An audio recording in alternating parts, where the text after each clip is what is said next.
नमस्कार, मैं हूं आपका दोस्त अतुल सिंघल। स्वागत है आपका हमारे खास कार्यक्रम नमो इम्पैक्ट में। दोस्तों, जैसा आपको मालूम है कि इस कार्यक्रम में हम मोदी सरकार की नीतियों पर विस्तार से चर्चा करते हैं, उसी क्षेत्र के दिग्गज के साथ, और ये समझने की कोशिश करते हैं कि मोदी सरकार की नीतियों का कितना लाभ आम लोगों को मिला है, या इन नीतियों के पीछे क्या मकसद है, या आने वाले समय में इसका क्या प्रभाव जनमानस पर पड़ेगा।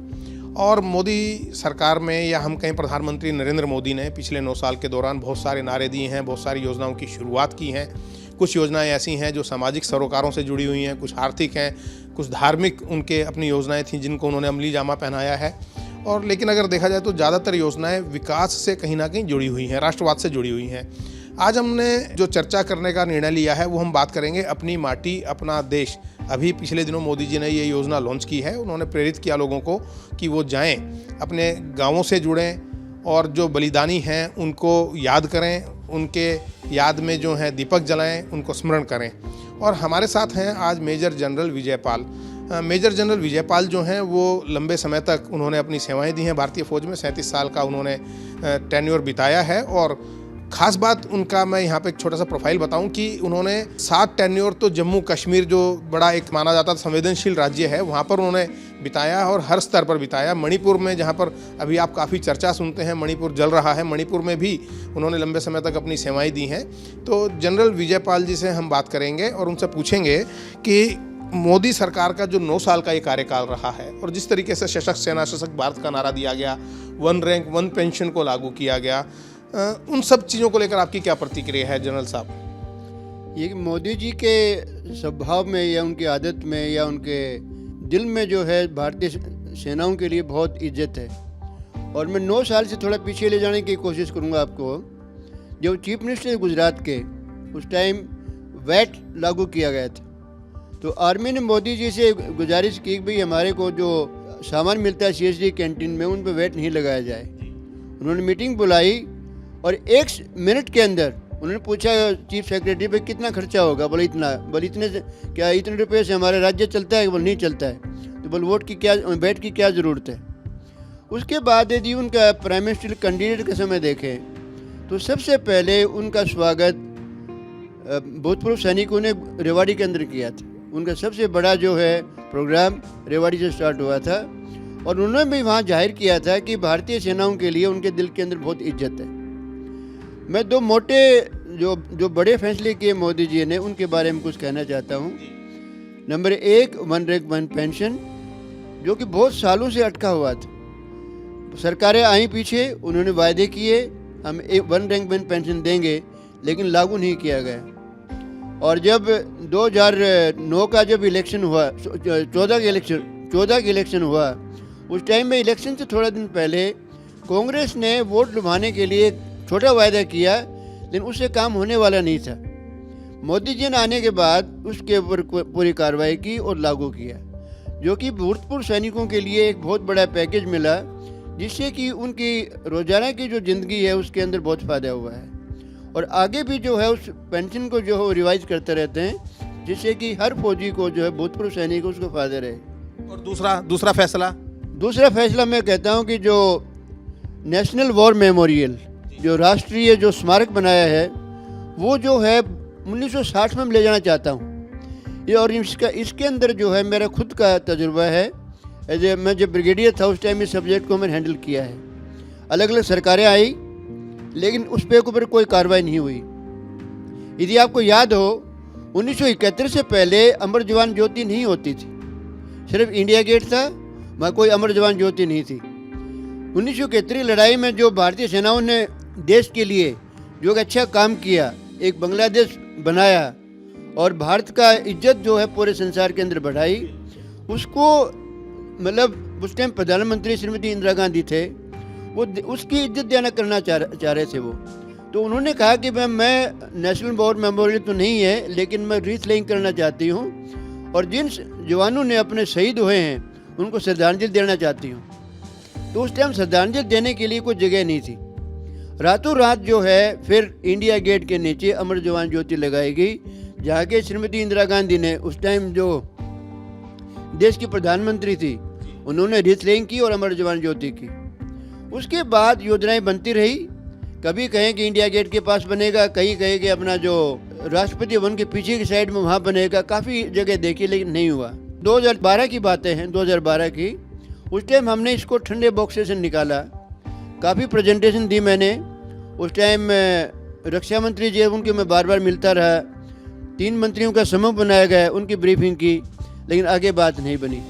और मोदी जी ने आने के बाद में इस सब्जेक्ट को सिलेक्ट किया, मैंने इसको चुना और इसको उन्होंने टाइम बाउंड तरीके से पूरा करवाया गया। तो आज हमारे भूतपूर्व सैनिकों के लिए एक बड़ी इज्जत है, और जो हमारे शहीद हुए हैं उनको श्रद्धांजलि देने के लिए आज इंडिया के पास एक राष्ट्रीय स्मारक है जहाँ पे कि हम जाते हैं। और जो हमारे उत्सव हैं, जैसे 15 अगस्त है, 26 जनवरी है या आर्मी डे है, उस दिन जाके हम रीत रही करते हैं।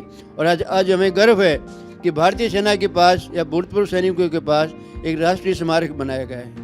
ये तो आपने बहुत अच्छी बात बताई, और नई बात आपने बताई कि जब गुजरात के मुख्यमंत्री थे नरेंद्र मोदी, तो उन्होंने वैट हटाया जो सेना की कैंटीन में सामान आता है, और सामान सस्ता भी हुआ, काफ़ी फ़ायदा सैनिकों को मिला। और साथ में मैं ये भी जोड़ना चाहूँगा कि जिस प्रकार से नरेंद्र मोदी जी हर बार अपनी दीपावली सैनिकों के बीच जाकर मनाते हैं, तो निश्चित तौर पर उससे उत्साहवर्धन होता है सैनिकों का। बहुत, मैं ये पॉइंट में खुद बोलना चाह रहा था कि मोदी जी के दिल के अंदर ये दर्शाता है कि उनके दिल के अंदर सैनिकों के लिए कितनी इज्जत है उनके दिल के अंदर। वो हमेशा दिवाली के दिन याद करते हैं उनको, और अपने परिवार को छोड़ के, अपने बड़े जो साथी हैं या मंत्री जो, उनको छोड़ के बड़े मुश्किलात वाले इलाके हैं, जैसे लेह है, श्रीनगर से आगे इलाका है, या जो भी गुजरात है, वहाँ पे जाके अपना जो जवान है उनके साथ दिवाली मनाते हैं। और उससे लोगों के अंदर, जो जवानों के अंदर उत्साह बढ़ता है और उनके अंदर खुशी होती है। जनरल साहब, अब जैसे मैंने जिक्र किया था अपनी माटी अपना देश, ये क्या योजना है और इससे आपको क्या लगता है कि क्या हासिल होगा जवानों को या जो देशवासी हैं उनको? ये कि अपनी मातृभूमि जो है उसकी हमें इज्जत करनी चाहिए, और उससे जब तक हम जुड़ेंगे नहीं तब तक जो है हमारे अंदर राष्ट्रीय भावना नहीं आएगी। राष्ट्र जब तक है हम हैं, हम नहीं, राष्ट्र नहीं होगा तो हम नहीं होंगे। इसलिए जो भी हिंदुस्तानी है उनको अपने देश के प्रति वफादार होना चाहिए। हम बताते हैं कि 2002 की बातें हैं, कमांडिंग ऑफिसर थे लाइन ऑफ कंट्रोल में, और वहाँ पे एक अमेरिका के मीडिया आया था मेरे पास इंटरव्यू करने के लिए। तो एक पत्रकार ने मेरे से पूछा कि कश्मीर के अंदर भारतीय सेना मर्सनरी की तरह काम तो नहीं कर रही है। तो हमने उनको जवाब दिया कि हम आप कैसे कह सकते हैं भारतीय सेना मर्सनरी वो है, मर्सनरी पैसे लेके कहीं काम करते हैं। ये हमारी मातृभूमि है, कश्मीर जो है हमारे देश का हिस्सा है, और हमें पूरा अधिकार है अपने देश की भूमि की रक्षा करने के लिए। इसलिए हर इंसान को जो अपनी मिट्टी से, अपनी ज़मीन से, अपने देश से लगाव होना चाहिए, और इसकी रक्षा के लिए हमेशा तैयार होना चाहिए। कश्मीर का जो फैसला है, आपने कश्मीर का जिक्र किया, और चूंकि अब धारा 370 हटे हुए भी लंबा समय हो चुका है वहाँ, और आपके जो काफ़ी साथी वहाँ पे ब्रिगेडियर और major general, lieutenant general posted हैं, तो अभी आपका क्या आकलन है वहाँ की स्थिति को लेकर? आर्मी को छोड़ के वहाँ के जो लोग हैं, जैसे पहले बताया मैंने, 7 टेन्योर किए हैं कश्मीर में, J&K में, लद्दाख, जम्मू का इलाका और कश्मीर का है। लेकिन मेनली मुद्दा कश्मीर घाटी का ज़्यादा है। ये कश्मीर घाटी के लोग आज भी मेरे से मिलाप में हैं, बातचीत करते हैं, जो सिविलियन लोग वो बातचीत करते हैं। और धारा 370 हटाने के बाद बहुत बड़ी तब्दीली आई है, लोगों के अंदर एक राष्ट्रीय भावना जागी है, लोग देश के साथ जुड़े हैं, और लोगों का जीवन के अंदर काफ़ी सुधार हुआ है। पहले जो है 370 से पहले आप देखें हर दूसरे दिन वहाँ पे बंद होता था, पत्थरबाजी होती थी, ये हुर्रियत वाले बंद बुलाते थे। आज कोई बंद नहीं होता है, कोई पत्थरबाजी नहीं होती है, लोग सुख चैन से रह रहे हैं वहाँ पे। तो इससे क्या है कि आम आदमी का जीवन जो सुधरा है, और वहाँ पे शांति बहाली बहुत ज़्यादा हुई है अभी। लेकिन फौजी के जो लोग हैं वो बड़ी अभी भी कष्ट में, मैंने देखा कि पिछले दिनों एक्सीडेंट हो गया लेह के अंदर, कुछ जवान उसके अंदर वीरगति को प्राप्त हुए। इसके अलावा कभी ना कभी कोई ना कोई दिक्कतें होती रहती हैं फौजियों को वहाँ। नहीं, देखो ऐसा है कि एक्सीडेंट होना तो कहीं भी हो सकता है। यदि आप दिल्ली में देखें और कहीं देखें, 2-3 दिन पहले बॉम्बे एक्सप्रेस वे पर एक्सीडेंट हुआ है। तो एक्सीडेंट, गाड़ी चलती है तो एक्सीडेंट हो सकता है। और ख़ासकर जो है जैसे लद्दाख का इलाका है, मुश्किल इलाका है, वहाँ पर सड़कें अच्छी नहीं हैं, वहाँ पे मोड़ ज़्यादा है, पहाड़ी इलाका है, गाड़ी का एक्सीडेंट हो सकता है। और बाकी जो भी दिक्कतें हो सकती हैं, ज़िंदगी के अंदर दिक्कत आना एक स्वाभाविक है, लेकिन उसका समाधान भी भारतीय सरकार जो करती है। हमारी जो भी रिक्वायरमेंट होती है आर्मी चैनल से, उसके थ्रू आर्मी जो एड्रेस कर सकती है, आर्मी से मिल जाती है। बाकी भारत सरकार से मिलती हैं। तो ऐसी कोई परेशानी नहीं है जिससे कि हमें को विचलित हो अपने कार्य से। चलिए, ठीक है, ये तो बड़ी अच्छी बात है, क्योंकि जो शांति बहाली है वो काफ़ी कुछ फौज के कारण भी है, धारा 370 हटने के कारण भी है, सरकार की नीतियों के कारण भी है। मणिपुर का जिक्र किया, तो चूंकि मणिपुर जल रहा है और आप चूंकि अध्ययन भी करते हैं और आपका विशेषज्ञता भी हासिल है, क्या हल देखते हैं आप मणिपुर का? देखिए, मणिपुर का जो हाल है, आज के जो हाल है, वो मैंने 1993-94 में देखा था। जिस प्रकार से आज हत्याएं हो रही हैं, गांव जल रहे हैं, उस प्रकार उस समय में लड़ाई थी कुकी और नागा के बीच में। आज जो लड़ाई है कुकी और मैती के बीच में है। ये जो है ट्राइबल इश्यूज हैं, जो कि आपस के अंदर जो आप कह लें एक ट्राइब से दूसरी ट्राइब का इनका रिश्ता जो है, इनके अपने अधिकार हैं, इनका अपने इलाके हैं, उसके अंदर जो जिसकी डोमिनेशन है उसके हिसाब से अपनी कार्रवाई करते रहते हैं।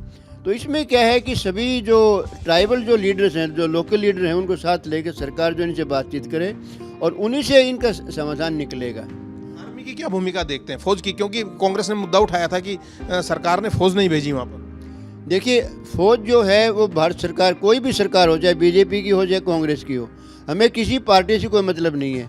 हमारा जो मेन मुद्दा है कि हम एक राष्ट्रीय रिसोर्स हैं और जो भी सरकार आएगी उसको जो हुक्म मिलेगा उसको पूरा करेंगे। चाहे कश्मीर का आपने जैसे बताया धारा 370 हटाने के बाद में उसके पूरा फौज को श्रेय जाता है। यदि आर्मी अपना पूरा कंट्रोल वहाँ नहीं रखती तो धारा 370 नहीं हट सकती थी। लोगों को विश्वास था और आर्मी ने अपनी कार्रवाई ढंग से की ताकि कोई इंसिडेंट नहीं होने दिया कश्मीर घाटी के अंदर। उसी प्रकार यदि मणिपुर के अंदर देखें, यदि आर्मी अपना काम नहीं करती समय पे तो और ज़्यादा किलिंग होती और ज़्यादा नुकसान होता। और ये मान के चलें आप कि हर गांव हर घर के अंदर पूरी फौज डिप्लॉय नहीं हो सकती। इतने ज़्यादा इलाके हैं वहाँ पे, पहाड़ी इलाका है, दूरगामी इलाके हैं जहाँ पे गाड़ी चलना मुश्किल है, पैदल चलते हैं लोग वहाँ पे। लेकिन आर्मी ने कंट्रोल किया। यदि आर्मी वहाँ नहीं होती, और बहुत आर्मी है, असम राइफल्स हैं, बाद में पैरामिलिट्री फोर्सेस भी गए हैं वहाँ पे, तो सरकार ने पूरी कोशिश की है। लेकिन जब ये सबसे बड़ा चैलेंजिंग और मुसीबत वाला जो काम है, जब आपस में दो धर्म, दो जाति या दो ट्राइब जो होती हैं उनके बीच में जो लड़ाई होती है, उसके अंदर नुकसान होता है। जनरल साहब, सशक्त सेना सशक्त भारत की बात करते हैं, आपको क्या लगता है कि सेना में बदलाव आया है? क्या वास्तव में सशक्त हुई है पहले के मुकाबले पिछले 9 साल में? नहीं, इक्विपमेंट यदि आप देखें, चाहे हमने अपना खुद देश के अंदर जो है मोदी जी ने ये एक कार्यक्रम शुरू किया है कि हमारी जो भी चीज़ें बने वो देश के अंदर बने, तो उसके अंदर भी काफ़ी जो प्राइवेट सेक्टर को भी शामिल किया गया है। उसके अंदर नए नए हथियार बन रहे हैं, नए इक्विपमेंट बन रहे हैं और बाहर से भी काफ़ी इक्विपमेंट आया है। जैसे आप रफाल एयरक्राफ्ट करें, फ्रांस से आया है, अपना अपाची हेलीकॉप्टर अमेरिका से आए हैं, अमेरिका से और रडार भी आए हैं, बाकी चीज़ें भी आई हैं और इजराइल से भी काफ़ी सामान आया है। तो धीरे धीरे जो हमारी सेनाएं सशक्त हो रही हैं और इस चीज़ का ख्याल रखा गया है कि जब तक देश मजबूत होगा, देश तभी मजबूत होगा जब भारतीय सेनाएं मजबूत होंगी। हर पहलू जो है, जैसे देश की जो है वित्तीय स्थिति जो है वो भी काम करती है, सेनाएं भी काम करती हैं, आपके साइंटिस्ट भी काम करते हैं। हर अपना क्षेत्र का योगदान होता है देश को मजबूत बनाने के लिए। लेकिन सबसे बड़ा काम सेनाओं का है।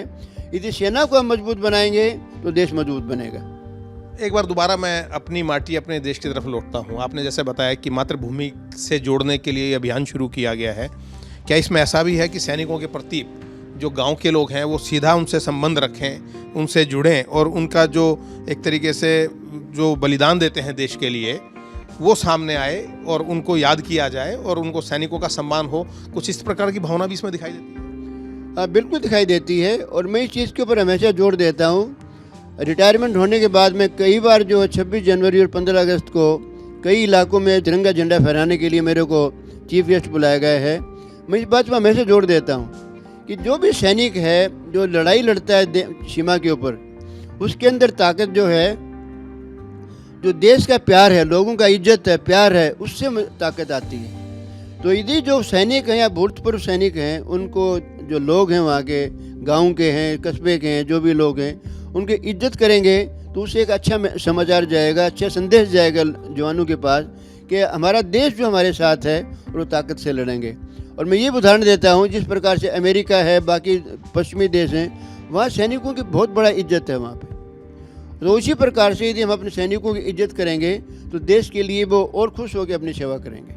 बिल्कुल आपने ठीक कहा। आखिरी सवाल आपसे मेरा ये जनरल साहब कि एक विशेषज्ञ के तौर पर आप प्रधानमंत्री जी को या सरकार को क्या सुझाव देना चाहेंगे जिससे ये जो मुहिम चल रही है सशक्त सेना वाली या फौजियों के लिए और ज़्यादा फायदा हो सके?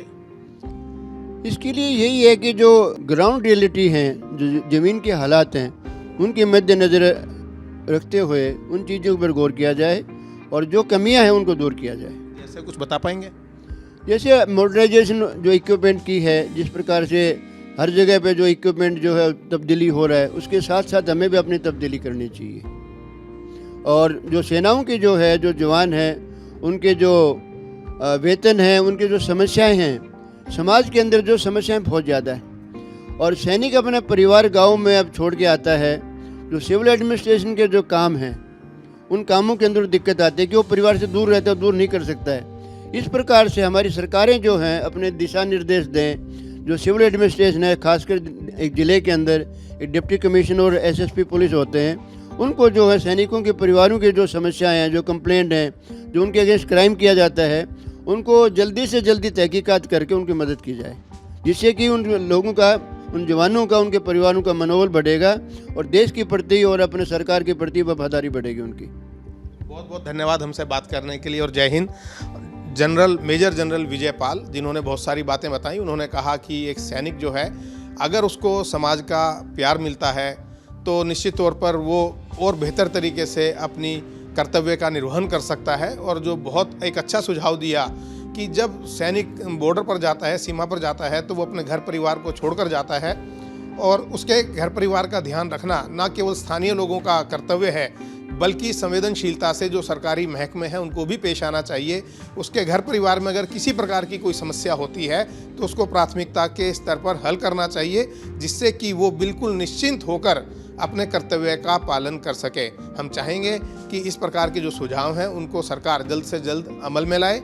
और हमसे बात करने के लिए बहुत बहुत धन्यवाद आपका एक बार फिर से जनरल साहब। कार्यक्रम नमो इम्पैक्ट में आज इतना ही। अगले कार्यक्रम में आपसे फिर भेंट होगी, तब तक के लिए दीजिएगा इजाज़त। नमस्कार।